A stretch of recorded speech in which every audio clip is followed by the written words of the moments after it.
Welcome to No Stats, what we call it how we see it. Back again with another one. Back again, Bleak. And before we jump into today's episode, make sure y'all like, share, comment, subscribe, send it to a friend, have them subscribe, and both of y'all ring that bell so y'all stay locked in with all the content and videos that me and Peach going to continue to drop back to back. NFL season is pretty much underway, college football season underway, and everything else about to roll in. So trust me, y'all gonna want to ring that bell and subscribe because me and Peach gonna keep delivering for y'all. Absolutely. Watch the handle, it takes skill. We gotta run it back. We in the field, and you said it takes that. You in your field, we looking for the facts. Let's keep it real, yeah, we talking no stats. Yeah, we talking no stats. Yeah, we talking no stats. Bro, we in Pittsburgh. Oh, you throwing flames early. Don't get them, Pittsburgh fans. Don't get them, man. Pittsburgh fans will let me have it. We in Pittsburgh, talking about the Steelers today in the AFC North, right? We did the Browns video. For if y'all ain't checked that one out, go check that out. Got some comments. I'm so sorry. Oh my god. I'm so sorry. He's hot and sick. Oh man. For those that was tuning in, I've been under the weather the last, I would say, week. But the heat in my crib right now is crazy. Carry on, Savage. Carry on. Before we jumped on, he said he felt like he's sitting on the sun. Nah. Sorry, Steelers fans, but yeah, we in Pittsburgh, bro. A squad that has been, I think everyone would agree with this, the most successful team in NFL history. Won a lot of Super Bowls, been relevant for a lot of years. It's like the Steelers always, even their down years, it just seemed like they're always still there. You know, and you still fair playing them because, right, you got the fact that Mike Tomlin has never had a season under 500. The way he coached these dudes, the defensive talent they always have, they just find a way to put it together. Great ownership, great leadership within the organization, and they have a culture that players seem to buy in and always flourish. So, historically, one of those teams. As of recent years, they haven't been. But, you know, maybe that'll change this year, but let's jump in. I think that I look at them as like the Patriots' little brother kind of over this last decade. One of them teams that's, been relevant since we've been a fan of the game. Growing up in them early 2000s, Big Ben's era was phenomenal. Getting 2 Super Bowls in that stretch. So, turn it over to the basketball side of things. I could compare them a little bit to the Spurs as well too, just off their relevancy. And then, you got minor down years in there, but I think they're set to, be on the rise right now with all the young talent that they got in there. Nah, agreed, bro. And like we said, man, they're never a bad team, even when they're supposed to be bad. They're going to find ways to win, especially within a division, right? They know the teams they play so well, and they're so well coached that they're always going to get up for the game. Quick side note, like I remember when they played the Bengals last year, Mike Tomlin bought the entire team black Air Force Ones. And the viewers that know what the black Air Force Ones stand for, y'all know what that mean. But the ones that don't, black Air Force Ones mean we going and we winning by any means necessary. We getting down and dirty. Getting dirty. No rules. Exactly. That's what the black Air Force stand for. And I think that's just a representation of what Mike Tomlin stands for as a coach. You know what I mean? The fact that he's never had a losing record. And, I think as long as Mike Tomlin's the head coach, there'll be a team that you are afraid to play. Right? You're not sleeping on the Steelers. But let's jump in. Last season missed the playoff, right? And then they had some losses. They lose Miles Jack. They lose Devin Bush, set of linebackers. They lose William Jackson III, but he was only there for a short stint. Chris Wormley, they lose Cameron Sutton at the slot receiver. He went to Detroit. That's a big loss. I like the way he played for this squad. And they also lose Terrell Edmonds at safety and Robert Spillane, another linebacker. But if you look at the addition side, they brought in a lot of pieces, bro. I was about to say that they lost a lot on the defensive side of the ball, but it seems they was plugging in holes that need to be necessary. They were, bro. And a lot of defensive players, too. right? I'll touch on the key players, but Patrick Peterson hitting the end of his career, but I think he still got a little bit left in the tank, and the Steelers is hoping the same. But then they also go draft Joey Porter Jr., cornerback out of Penn State, whose dad is a historic Pittsburgh Steeler, and he has all the measurables, right, to excel in this league. So we'll see how he comes out.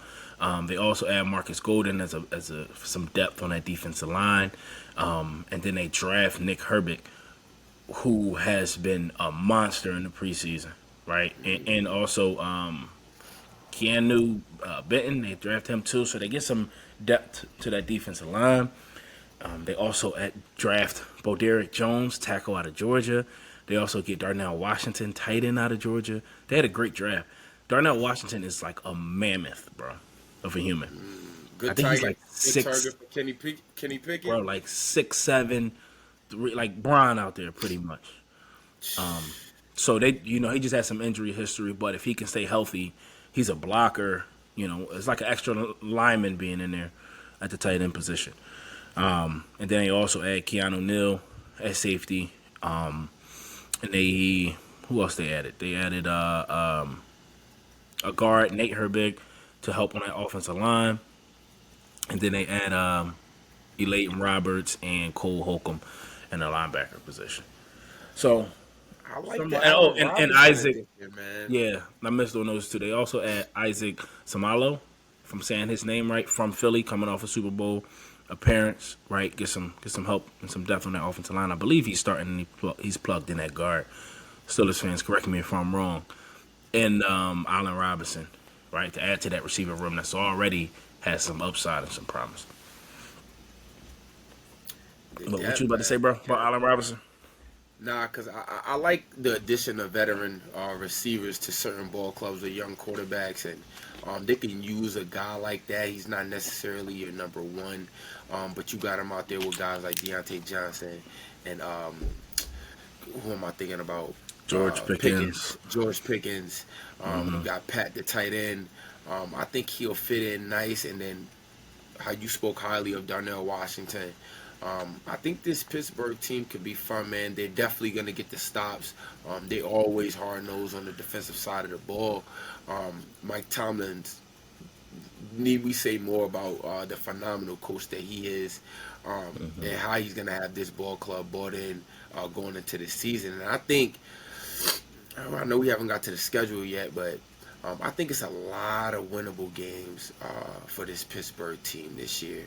And I think it's all going to be on Kenny Pickett. I state that a lot throughout our NFL videos on how big it is for you to have a quarterback that could lead this franchise. And I think Kenny Pickett showed signs of that last season, but they're going to definitely need more from him this year. Agreed, bro. And that was one of the main things I was going to say.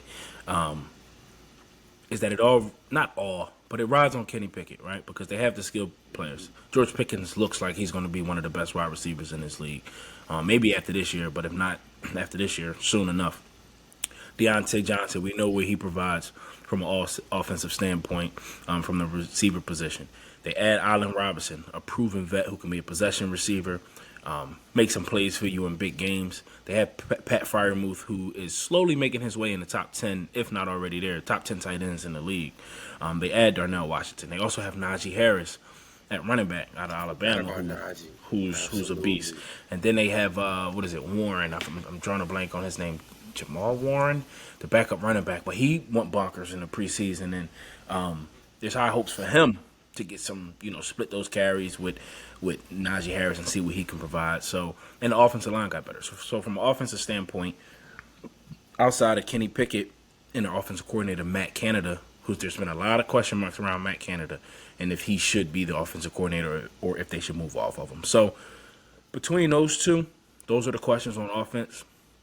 Defensively, man, TJ Watt is up there with Michael Parsons and Myles Garrett. Those are the three best edge rushers in the National Football League. We know what he's going to provide. They also have Minkah Fitzpatrick at the safety position. They also have Cameron Hayward at defensive tackle. Those three guys are all pros, right? I think their only weakness is maybe cornerback. right? You lose Cam Sutton, who I mentioned. You get Patrick Peterson, who is reaching the tail end of his career. These young receivers is like that. You know what I mean? So he got to stay with these guys. And then you got Joey Porter Jr., who is the measurables and the talent should be there, but let's see how it translates, right? So I think the secondary could be an issue. Mike Tomlin should be able to blend the gaps and bring these guys up to speed quickly. But it's a talented team, and I expect them to be pushing for a playoff spot. That's how – I mean, they win 9 games anyway every year, at least, right? So I think they'll be in the mix at the end of the year, as always. I can definitely see it. Let's get to the schedule, man. See what they see how many wins we got them Pittsburgh boys winning, cuz. Let's see. Last season, bro, 9-8. Right? 9 wins. I don't believe. I think they might have needed a couple scenarios those last 2 weeks for them to get into the playoffs, but ultimately missed those. But jumping right into week 1. So the 49ers did extend Nick Bosa today. I wasn't sure if he was going to hold out and not play week 1, but he became the highest paid defensive player of all time. I'm talking about $34 million a year, man. Mm-hmm. So that was big for the Niners, but there's still some questions around Brock Purdy and his health. And I think in Pittsburgh just play well week 1 games, man. I know that from experience. Man, I don't. Yeah, and I think a lot of the public is going to be riding the Steelers, and I think the line kind of favors the Steelers, right? 49ers, a team that was in the NFC Championship last year, only 2.5 favorites, even though they're on the road in Pittsburgh. I like Pittsburgh to get this done. Mike Tomlin had those boys ready. Low-scoring game, take the under. Week 2, but I got the Steelers getting a win. Week 2, they're home again versus the Browns. I think the Browns might come off to a little bit of a slow start here. So I think the Steelers get that win at home, and Mike Tomlin has owned the Browns historically. Steelers get that win. They go on the road week 3 to the Raiders. And I think this could be an upset game, right? I think Josh McDaniels and that offense will kind of play it safe, take some short intermediate throws, and I think they'll force Kenny Pickett to beat them through the air. Not that he can't do it, but I just see this game being in Vegas. One of those weird, wonky games where the Raiders can pull out a win with the Steelers on the road. Their first time traveling on the road all season. But then they fly down to Texas, and I think they'll handle the Texans. And they come back home for the Ravens, who we'll get into this, but I think the Ravens may be a little overhyped with this new offensive coordinator, but I think the Steelers handle that. And they go into the bye week 4-1, Blake. So I'm going to stop there with the early bye week.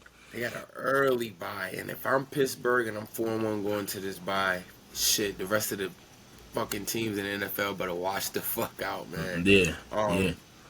I like the stretch. I could see them dropping that one in Vegas to the Raiders. I think that could be a back and forth game there. You handle business in Houston. Maybe be a coin flip in week 5, but like you said, the Ravens might be coming in riding high. They might be sleeping on this Steelers team, but I think this is a team that you don't really want to pick up some momentum during the season, especially early, and it could be hatty, you know what I mean? But carry on, good brother. Let's see what the rest of this schedule looking like after the bye. So after the bye, right, and I wanted to get the Steelers this win. They're traveling across country to L.A. to play the Rams, but and we got the news about Cooper Kupp, and he might have to go on IR. So we'll see. But if Cooper Kupp's there, I think they'll have some trouble with them. And then also the Rams have a Sean McVay, who I think of as one of the top coaches in the league. They have a proven quarterback. Aaron Donald is still going to cause you some trouble. And it's a team that just had success recently. And I think at home in SoFi, even with the bye week penciled in there, them having to travel across country, I think the Rams can upset them in like a 20-17 game, right? And then you have the Jags on the road. This is an up-and-coming team. I'm taking Trevor Lawrence over Kenny Pickett here. That's pretty much my justification there. But then I got them rattling off 2 wins against Tennessee, a team that I think is trending in the opposite direction. And then a win against the Packers, a team that's trying to figure out what they have in Jordan Love, right? So they get through the first 10 weeks at, 6-3. They head into week 11 and 12, right? They've at this point, they're undefeated in the division. They beat the Browns. They beat the Ravens. I think they struggle with these back-to-back road games. Even though they're close, you don't have to travel far. You're going from Cleveland to Cincinnati. But I think the Browns will get them in Week 11. And then I think the Bengals will handle business at home in Week 12. And if I'm not mistaken, that might be a Monday night game in Cincy or a primetime game in Cincy. So I think they'll handle business. The Bengals, that is, will handle business there, and the Steelers will take a loss. But then the Steelers will rattle off a nice little win streak. They'll beat the Cardinals, layup. They'll beat the Patriots. Yeah, the Cardinals will layup. They'll beat the Patriots at home. They're going on the road and play the Colts with a young Anthony Richardson. I think they'll get that W. And then home against the Bengals, I have them splitting. So I have them winning that Week 16 game home against the Bengals. Before finishing the season out, Week 17, Week 18, 2 losses, 2 tough road games, going on the road to Seattle and then going on the road to Baltimore. So they're pretty much splitting with the division. And then 10-7, right? And that possibly could get you a wild card spot. But, yeah, how you feeling about that, bro? 10-7.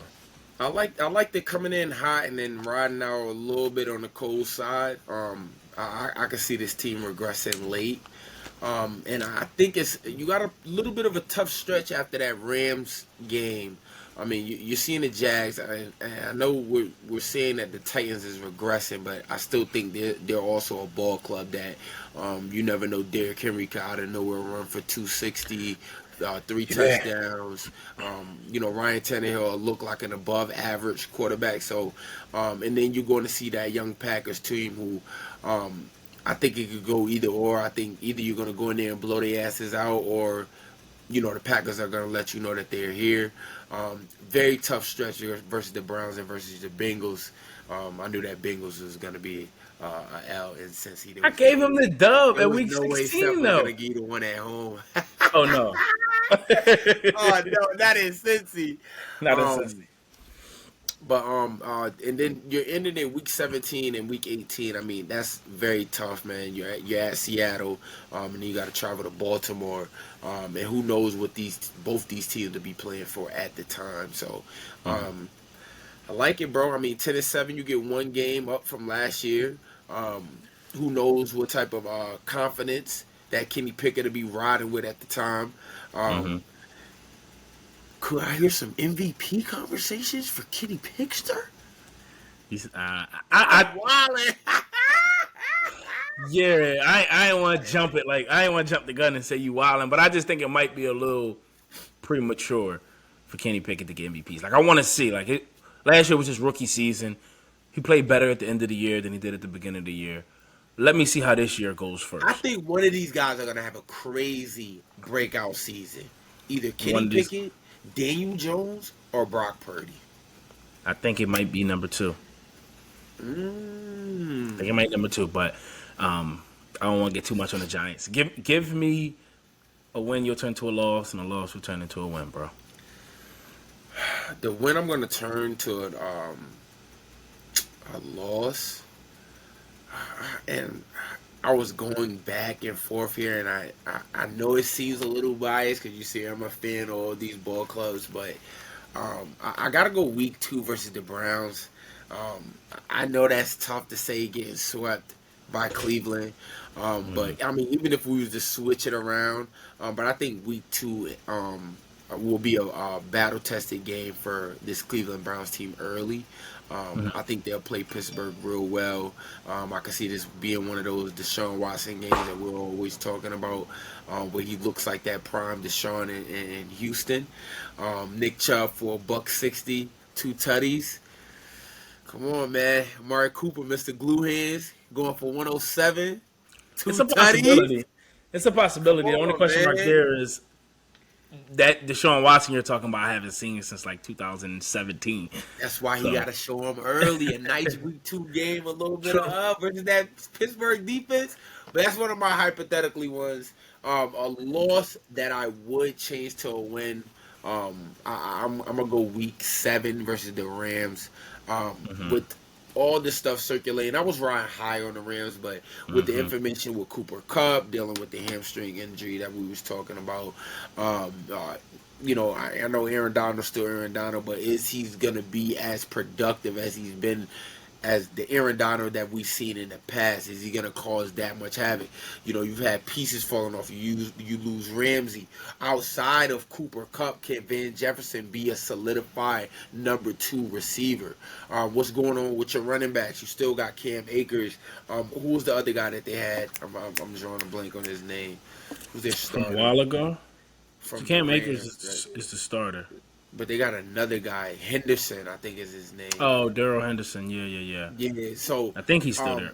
Like, how productive can these guys be? So I would say week 7 at the Rams. I could see, if the Rams ain't pulling off upsets, they could be a fucking dumpster fire. So I agree with week 7. I think that if I had to change an L to a W, it'd definitely be week 7 coming off the bye.